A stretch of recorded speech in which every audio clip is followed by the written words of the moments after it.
Have you discovered that maybe your thyroid gland isn't working as well as it should be? Well, this video is for you. I'm going to talk about some of the best tips how to actually improve your thyroid function. And this is something that you may not have thought about before as a connection to what's happening with your thyroid is something called leptin resistance. And leptin is a hormone that's given off by your fat cells.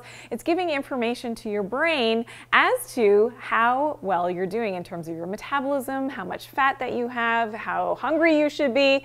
And the leptin resistance part of this is related to inflammation, insulin resistance, as well as the brain not reading those proper signals from your leptin. And now you become hungry all the time. And this can then downstream have an effect on your thyroid gland, slowing down metabolism, and can then also lead to something like insulin resistance. So my tips here in actually improving your thyroid gland, which actually may be more of a leptin problem than an actual thyroid problem, is to number one, fix your leptin resistance. Now, I have a lot of different videos on exactly how to do that with a multitude of tips on how to fix your leptin resistance. One little hint here is to make sure that your internal world is in sync with your external world. So the light and dark cycles of the day, this has to do with your circadian biology, your circadian rhythms, and really getting back in sync with nature.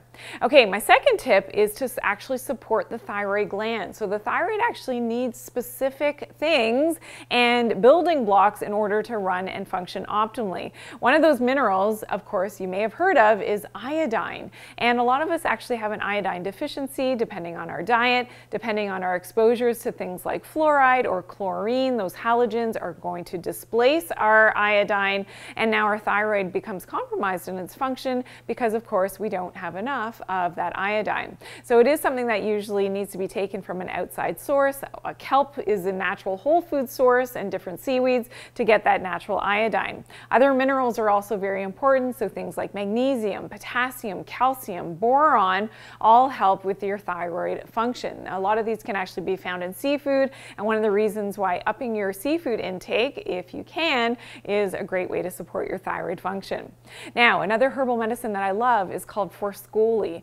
So it helps to optimize your T4 levels and your T3, and that T3 is your active thyroid hormone. It also helps with that iodine metabolism, so really important for supporting that low thyroid. Now, the amino acid tyrosine is really important. It's integral in making your T4 plus that iodine. That is your T4, and of course T4 needs to be converted into that active T3.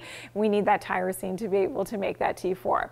And ashwagandha. Now, ashwagandha is a fantastic herbal medicine. It helps to balance not only our stress and cortisol levels, but also helps to balance our thyroid hormones, but even balances out that insulin and can help with stabilizing blood glucose levels. It does help with balancing our emotions as well, and that's one of the reasons why I love the ashwagandha. Now, taking all of these in combination is something that I personally do to make sure that I'm supporting my thyroid gland and giving it everything that it needs. Now, have you considered that your leptin resistance is actually causing your low thyroid? I want to hear from you in the comments. Have you ever thought about that connection? And for more tips though on how to fix your leptin resistance, please check out my video, 10 tips to fix leptin resistance. I'll see you there.